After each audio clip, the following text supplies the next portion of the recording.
yaal karbaashkeena maanta karbaash xalaalow ku wajahan yahay karbaash xalaalow horta adigu wanna maahid laxna maahid carabtuna waxay dhahaa noocaado kale niig walaa tuniig kii guursada maahid tii la guursada maahid ninkii wax furay maahid tii la furay maahid midka darbiyada dhaqan xumo ugu soo booday baqbaqayda reeraha ka fiirinaya maahid shalab muuqaal soo duubta adigoo la reer dayniila dhiigisu yeela shiina taaj ka dhiciya siikay maxay cirkama uusa soo dumine yani gabadha oo siikay furo la kulmay warana ku xaasas waan guursa jirnay waanu kala tagi jirnay sharaf baan u kala tagi jirnay qolalna kumaan xira jiray waan ku furay ee qol iigu xirnaa dunidana kama jirta dhaqankaasna ma wadno midda labaad waxa ku dhex dhigay adigu kii furay ma tihid kii la guursaday ma tihid kan hadda damacsan ma tihid waa iskaga dhex waalatay adoona ogeyn canjaladan meelay ka bilaabatay iyo meelay u socotay iyo meelay soo dhamaan waa midda labaad waxaa tiri manal afkeeda kama aana maqlin gabadhaas oo hal maalin siikay wax ka sheegayso haddaba adimaa siikay dhigi afkiisa ka maqlo dhagahaada ku maqlay asigoo le gabadhaas aniga hanti iga qaadatay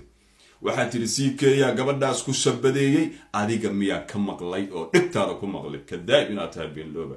siikay wuxuu ahay ninkii ina adeerkii karbaashayay waad edab daran tahay kullu findi cindi geel dembi waliba anaa dusha saaranayo raganimo dusha u saaranayo yiri walaalkiina wuu karbaashay si aanan gabadhaa wax looga sheegin waa dhaqanka suuban iyo xeerka Soomaalida lagu yaqiinay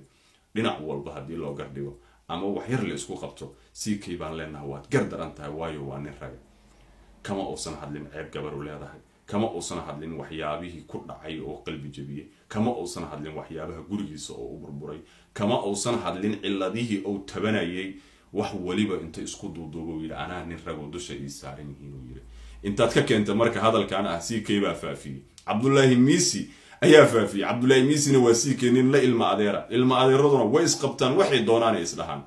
kelmad iska kaftanay ahayd waa soo qaadatay xadiis Bukhari liiska aad ku darsatay markaas baa tiri wallahi siikay adigoo tartarayo karbaash xalaalo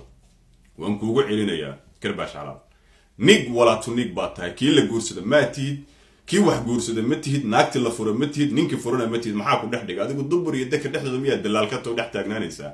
mase beesh dayniila degtaa waxay noqdeen traafiko عندنا دمر واردي معناها وردان كلا تجنا دمر كشرف بانو كلا تجنا مدان دقنا إنه جورسين شرف بانو دقنا بل سماها هني السكو حرام ولا السكو دبا ميريستو فيوس لقت هذه مالها قار شيرنا وحندي لهاي وحو إلى سميها نكير أنا يدماشي لي بدو يوم ضرعنا دور كي مريتهاي حدان دور سوق كان الناس كود دباء يحلوسته ويفي صدان داس يقول هدي ديد أورم ويصدقهم باكت على ميل ضيعين تعالى دان ميان كلا يا هدان بحياة قدنية شيرنا وإسكال الله فيس كل كم حشو تدق مدى قار كاني بل سأنكو قيامة النجد على وحان دهنا عافية دب وقوم النقطنا عافيان دهنا